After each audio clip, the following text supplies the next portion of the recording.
નમસ્કાર વિદ્યાર્થી મિત્રો, મારું નામ મિતેશ પ્રજાપતિ. આપણે આપણી ચેનલ પાટણ જેમ્સ આજથી શરૂ કરવા જઈ રહ્યા છીએ, જેમાં આજે આપણે ધોરણ 10માં ગણિત વિષયમાં પ્રકરણ નંબર 2 બહુપદી ઉપર વાત કરીશું.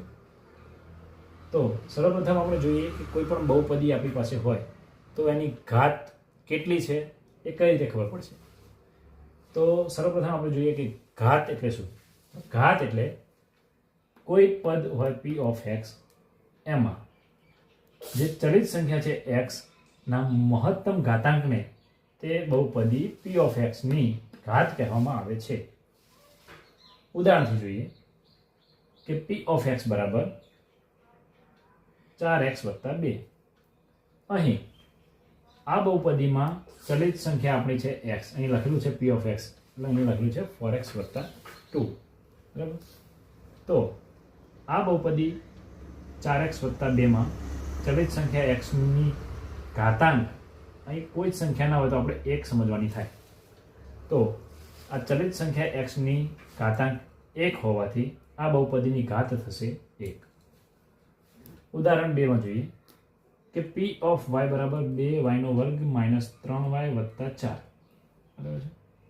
તો અહીં આપણે વાત થઈ કે મહત્તમ ઘાતાંક દેખાણો. અહીંયા આપણી બહુપદી છે p ઓફ y કરે, અહીંયા ચલિત સંખ્યા આપણી છે y, તો 2y² - 3y + 4 માં મહત્તમ ઘાતાંક કહ્યો છે, તો મહત્તમ ઘાતાંક આપણી થશે 2. અહીંયા કોઈ જ ઘાતાંક નથી તો આપણે તેને 1 સમજીશું. તો મહત્તમ ઘાતાંક આપણી થશે 2, એટલે આ બહુપદી થશે આપણી ઘાત 2.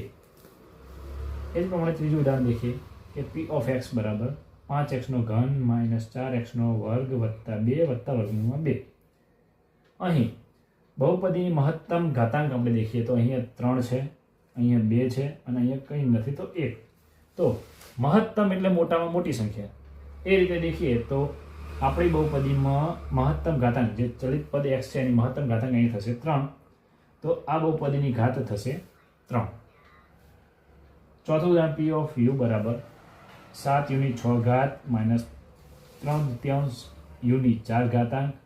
વત્તા 4u² વત્તા u - 8. તો અહીંયા ચલિત પદ u ની મહત્તમ ઘાતાંક 6 થતી હોવાથી આ બહુપદીની ઘાત થશે 6.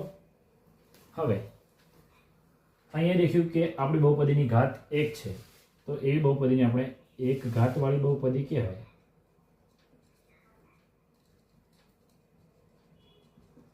એક ઘાતવાળી બહુપદી.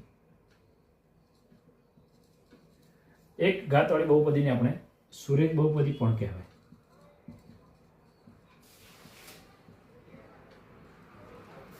એ જ પ્રમાણે જે બહુપદીની ઘાત 2 હોય તો તેને આપણે 2 ઘાતવાળી બહુપદી કહેવાય, અથવા તો તેને આપણે દ્વિઘાત બહુપદી પણ કહેવાય.